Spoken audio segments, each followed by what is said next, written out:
indicated in some form or fashion that finding deals is one of the biggest hurdles for you, right? And so I wanted to spend time this morning talking about what I've found helpful from a strategy standpoint, as well as from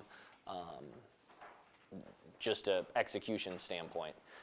And then also have some of you that have already bought facilities or are under contract share with us how you found it, if there's a lesson embedded in there. So I think what I'll start by saying is wanting to remain true to this whole storage thing is supposed to serve us, not us serve it.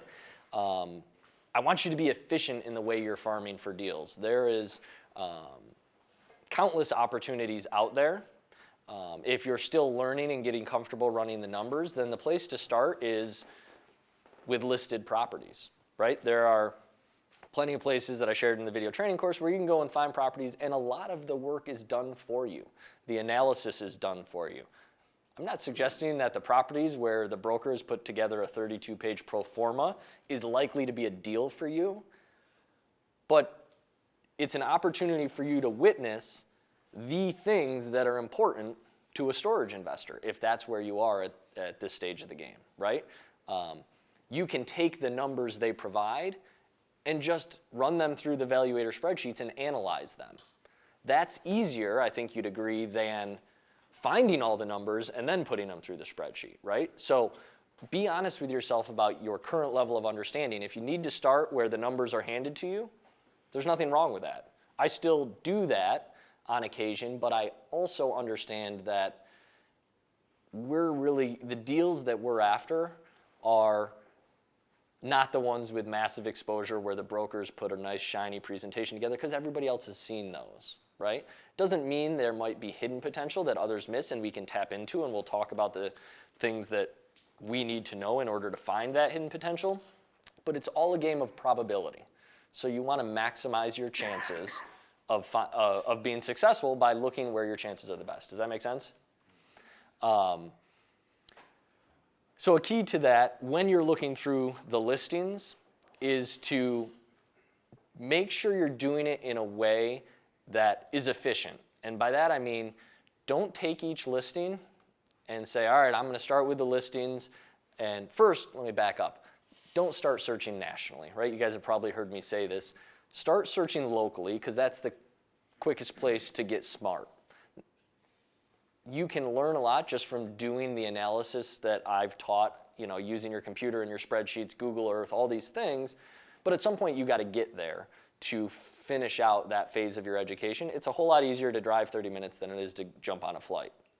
That being said, are you going to find a deal close to home? Should you even buy a deal close to home is something that you can decide. I'll talk to you about.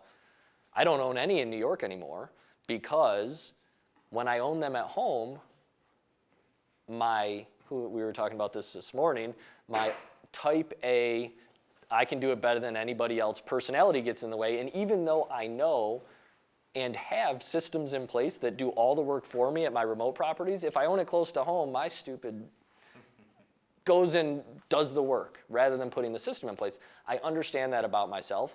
Could I dive into that and try to fix it? Well, yeah. Or I could just buy a property in Florida, right? Like, you've got to pick and choose your battles. But you want to start locally and then expand your search. And don't just expand it randomly. I own next to Disney World and I own here in Charlotte. The reason is my wife loves Disney World and I have a lot of people in Charlotte that I love and I want to see more often. So I didn't buy in the middle of nowhere. That doesn't mean I wouldn't buy in the middle of nowhere. It means I looked in a place that if I found a deal would be least disruptive to my life, right? You guys have probably heard me tell the story about how we go to Disney World twice a year anyways.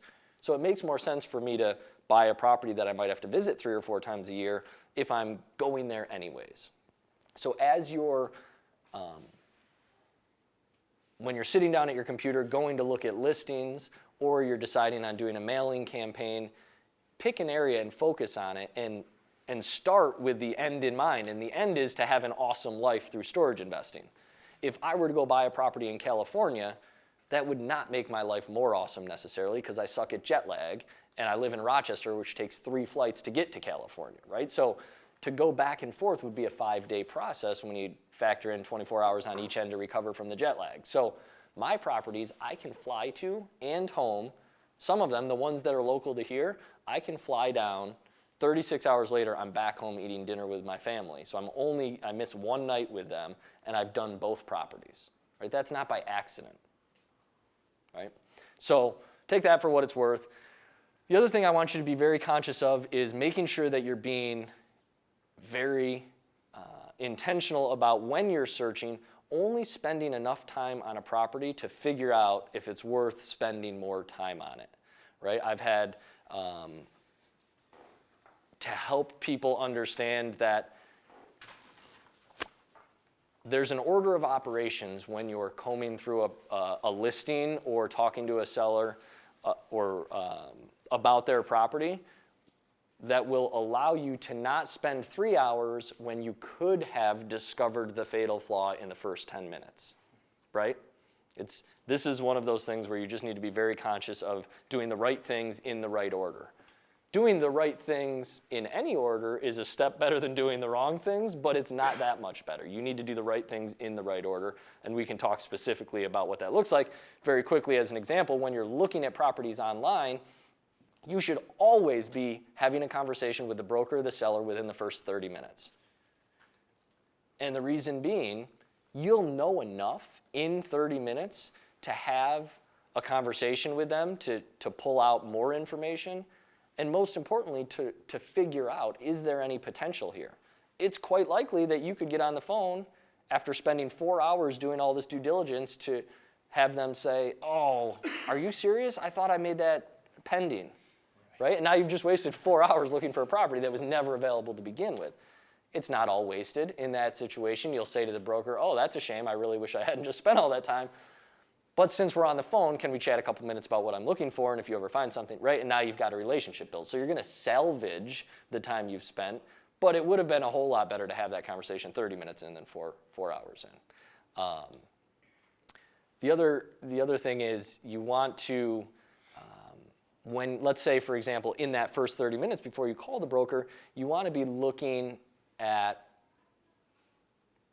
the most important things first relative to your buying criteria. So, everybody wants a rule of thumb, and I will share rules of thumb with you. I use them, but I also am very big on telling you they're meant to be broken.